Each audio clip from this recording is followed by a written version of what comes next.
नमस्कार, मैं हूँ हरिंदर कौशल। आप देख रहे हैं मरुधर हिंद 24 न्यूज़। अभी हम उपस्थित हैं सेक्टर 21 पॉकेट 9 RWA के कार्यालय में। हमारी टीम ने पॉकेट 9 सेक्टर 21 रोहिणी का सर्वे किया, जिसमें हम यहाँ के काफ़ी निवासियों से भी मिले और जिस प्रकार के हमें मालूम चला कि यहाँ पर RWA सेक्टर 21 जब से ये RWA बनी है और जब से सेक्टर बना है तब से यही RWA इस सेक्टर के बीच में काम कर रही है। और अगर हम विकास के कार्यों की बात करें, जो कि हमारी टीम ने सर्वे के दौरान देखा कि सारे पार्क बड़े ही अच्छी तरह से यहाँ पे मेंटेन किए हुए हैं।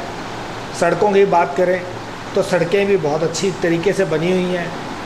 गेटों के ऊपर बूम बैरियर लगे हुए हैं और सड़क के ऊपर बाकायदा स्पीड ब्रेकर बनाए गए हैं, ताकि लोग यहाँ पर जो अपनी गाड़ियों को तेज़ स्पीड से ना चला सकें, जिससे यहाँ पर किसी प्रकार की कोई दुर्घटना ना हो सके। लेकिन जैसा कि होता है और जैसा कि होता आ रहा है कि सभी को संतुष्ट करना किसी भी व्यक्ति के लिए असंभव होता है। आज हमारे साथ RWA पॉकेट 9 के अध्यक्ष महेंद्र सोलंकी जी मौजूद हैं। हम इनसे बात करेंगे और इनसे जानना चाहेंगे और इनका पक्ष जानना चाहेंगे कि जो लोग इनकी नीतियों का विरोध कर रहे हैं उसके पीछे क्या तथ्य है और क्या कारण है कि जो लोग कह रहे हैं उसके पीछे क्या सच्चाई है। अब हम महेंद्र सोलंकी जी से ही जानते हैं। हाँ जी सर, नमस्कार। नमस्कार। न्यूज़ 24 का स्वागत है पॉकेट के अंदर। जैसा आपने मेरे को बताया, तो सबसे पहले आपकी टीम को मैं जो है धन्यवाद देना चाहूँ कि आपने हमारी इस पॉकेट में आए और विभिन्न प्रकार के मुद्दों पे आपने जो है यहाँ पे एक अवेयरनेस के रूप में मेरे पास आए, तो thank you so much. Sir, मैं ये जानना चाहता हूँ कि जैसे आपकी पॉकेट के बीच में 4 गेट हैं, हम यहाँ कुछ लोगों से मिले जिनको की एक समस्या है कि जो RWA है पॉकेट 9 की, ये 2 गेट खोलते हैं। ये अगर ये एक नंबर गेट खोलते हैं तो फिर ये 3 नंबर गेट खोलते हैं, 2 नंबर गेट खोलते हैं तो 4 नंबर गेट खोलते हैं। तो सर, जो लोगों का पक्ष है कि वो ये कहते हैं कि भाई इससे उनको असुविधा होती है, तो आपके पास भी कई बार कोई लोग आए होंगे जिन्होंने इस बात को लेकर शिकायत की होगी, तो इसके बारे में आपका क्या कहना है कि आप ऐसा क्यों करते हैं? सर, एक्चुअल में जो भी हमारे सोसाइटी के संबंधित कोई भी हम डिसीजंस लेते हैं, वो सोसाइटी के हितार्थ और सोसाइटी का एक मैंडेट करवा के लोगों से मिलके लिया जाता है। हमारी सोसाइटी की जियोग्राफी अगर आप देखो तो इट्स सराउंडेड नियर कच्ची कॉलोनियाँ वगैरह रहती है और बहुत सारी यहाँ पे वारदात होती है, जो कि कई बार लोग हमारे रेजिडेंट उसको दर्ज भी नहीं करवा पाते हैं। बहुत सारी चोरियाँ होती है, तो उनको मद्देनज़र रखते हुए हमने लोगों की राय शुमारी करते हुए हमने ये तय किया कि हमारे पॉकेट के 4 गेट हैं। वैसे तो 15 गेट हैं, पर हम 4 गेटों पे फोकस करते हैं। तो उन चारों गेटों में हमने 2 गेट, एक गेट एंट्री, एक एग्जिट, हमने ये पॉकेट के हितार्थ करा। इसका भी मैं आपको, अगर आप नेक्स्ट क्वेश्चन में मुझे पूछोगे मैं बताऊंगा। और ये सारी चीज़ें पॉकेट के हित के लिए की गई है, न कि कोई एरोगेंसी में या यही होना चाहिए, ऐसा कुछ हो ही नहीं सकता। समाज का काम समाज के लोगों के थ्रू होता है और ये भी कार्य समाज के थ्रू हुआ है। सर, जैसे कि लोगों का कहना है कि जो एक गेट है आपका, जो शायद 1 नंबर गेट है, वो जो गेट खुलता है तो सामने 20 सेक्टर की तरफ खुलता है, और वो जो रोड है पिछले कई सालों से जो हमारी टीम ने देखा और हम भी देख रहे हैं और यहाँ के लोगों का भी कहना है कि अक्सर टूटी रहती है। तो आपने जो ये गेट 1 नंबर की तरफ खोला है, तो उसको 2 या 3 की तरफ भी तो खोल सकते हैं ना आप, ताकि लोगों को टूटी रोड के ऊपर जो जाते हैं, खड्डे हैं, आना जाना मुश्किल होता है, रिक्शा भी पलट सकता है, वहाँ पे बच्चे भी गिर सकते हैं, इतने बड़े बड़े खड्डे हैं। तो आपने ऐसा क्यों किया? सर, ये एक्चुअल में विषय तो न्यायालय में था।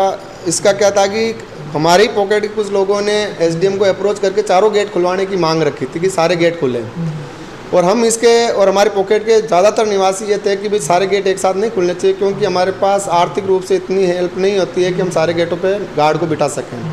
तो अभी हमें माननीय न्यायालय से हमारे को वर्डिक्ट आ गया है, और ऐसा हमने पहले ही दिन SDM साहब को भी बोला था और न्यायालय को भी हमने बोला था, हम रेंडमली सारे गेट करेंगे। तो अभी गेट नंबर 2 और 4 फंक्शनल है और ये हर महीने फंक्शनल होते रहेंगे आगे।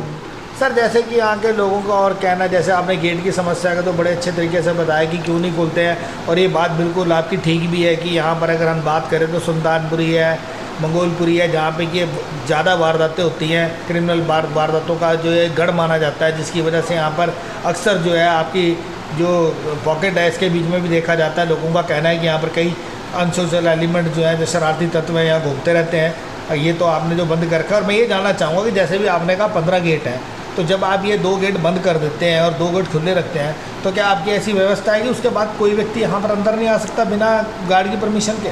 देखो पैदल अभी भी क्या है कि जो सिक्योरिटी के इंतज़ाम जो इतने अच्छे दुरुस्त नहीं है, क्योंकि मेन चीज़ है कि ये सिक्योरिटी आरडब्ल्यू के द्वारा की जा रही है, नहीं कि कोई सरकारी एड हमारे को मिल रहा है। तो जो गेट एंट्री एग्जिट हैं जिसमें से 4 व्हीलर और 2 व्हीलर आ रहे हैं, वहाँ पे तो हम गार्ड की तैनाती कर रहे हैं। बाकी जो पैदल चलने वाले लोगों के लिए रास्ते बंद नहीं है, तो छोटी मोटी वारदात कई बार उनसे हो जाती है, क्योंकि पैदल चलने वाले हमारे पॉकेट के निवासियों के साथ कुछ ऐसे संदिग्ध लोग भी आ जाते हैं और वो वारदात को अंजाम दे देते हैं। सर जैसे कि एक हमें ये भी सुनने को मिला है जब हमारी टीम ने सर्वे किया कि आपके ऊपर एक इस प्रकार का भी आरोप है कि जो पार्क है पॉकेट 9 के बीच में, अगर हम बात करें सेक्टर 21 की, तो पॉकेट 9 में सबसे ज़्यादा पार्क है, शायद जिसकी संख्या 9 है। राइट, आप सही और जो पार्क है ये पहले जब था तो काफ़ी अच्छे मेंटेन हुआ करते थे, लेकिन अब इनका कहना है कि अब ये पार्कों के ऊपर उतना मेंटेन नहीं किया जाता है। इनको क्या कारण है कि जिसकी वजह से जो पहले जो पार्क थे बहुत खूबसूरत थे, घास प्रॉपर से कटता था, सब चीज़ें ठीक ठाक से होती थी, अब ऐसा क्या होगा कि आप इसको मेंटेन नहीं कर पा रहे हैं? आपने बहुत ही अच्छा क्वेश्चन करा, और इस क्वेश्चन के मार्फत मैं यहाँ के लोगों को भी जागरूक करूँगा। एक्चुअल में ये पार्क जो थे DPGS के अंडर में हमारे को फंड मिलना स्टार्ट हुआ था। हम वैसे तो पिछले 5 सालों से पार्कों का रखरखाव आरडब्ल्यू कर रही है, और पिछले 1 साल में हमारे पास लगभग 5 लाख रुपए 3 एक आए, 2 लाख एक आए, लगभग 5 ऑलमोस्ट आए थे। तो हमने मालियों की संख्या बढ़ा दी और पूरे जो भी इंस्ट्रूमेंट्स चाहिए थे पार्कों को रखरखाव के लिए, हमने वो सारी चीज़ें कर दी और पार्क बहुत अच्छे हो गए।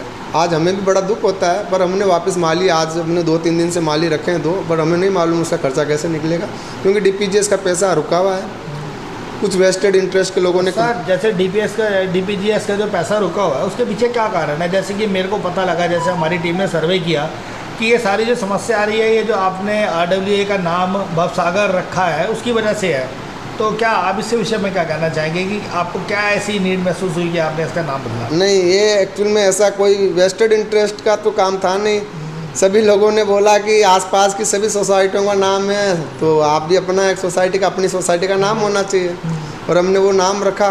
हमें नहीं मालूम है किन लोगों को क्यों तकलीफ हो रही है।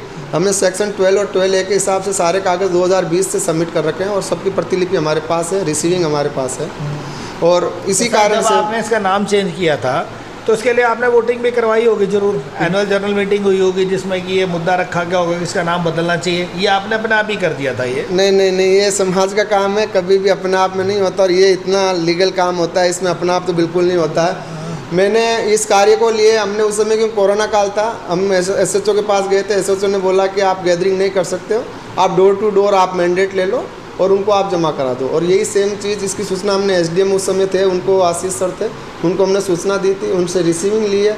उसके बाद हमने डोर टू डोर हमने सर्वे करवाया, हमारे जो ऑफिस बॉय थे वो जाते थे और लिखित रूप में सारी सूचनाएं दी और उनके साइन। आपने जो डोर टू डोर सर्वे करवाया, कितने लोगों ने नाम चेंज करने के पक्ष में दिया और किन्होंने इसको नाम ना बदलने के पक्ष में दिया, बताएंगे जरा कुछ? हाँ, मेरे पास इनके सब लोगों के हैं, 350 से ऊपर लोग हैं जो इसके फेवर में थे, और 50-60 लोग जो थे वो बोले कि जो है वही रहने दो। तो जो मैंडेट आया उसके आधार पर हमने उसको चेंज किया। 3 चीज़ें चेंज थी, 200 से 300 रुपये, रजिस्टर्ड एड्रेस और कुछ नाम को लेके था, तो हमने करवाया और उसके पेपर सबमिट करे थे।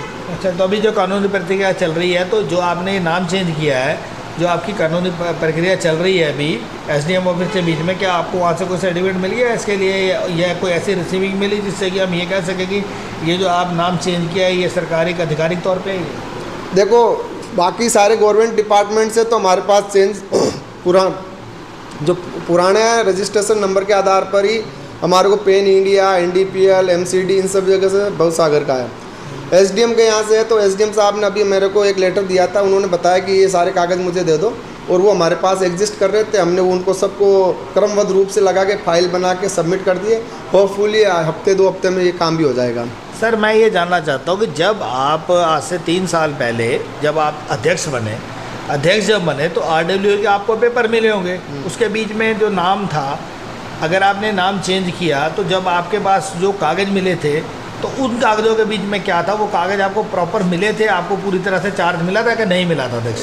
सर, मैं आपके इस चैनल के मार्फत यहाँ के लोगों को, और मैंने पहले भी ग्रुप में भी डाल रखा है, जो पुरानी कार्यकारिणी के जनरल सेक्रेटरी श्रीमान अनुराग भार्गव जी थे, उनसे हमने लिखित किया, हस्ताक्षर किया, पेपर मेरे पास है, और आप कहोगे तो मैं इसकी प्रतिलिपि एक आपको दूंगा।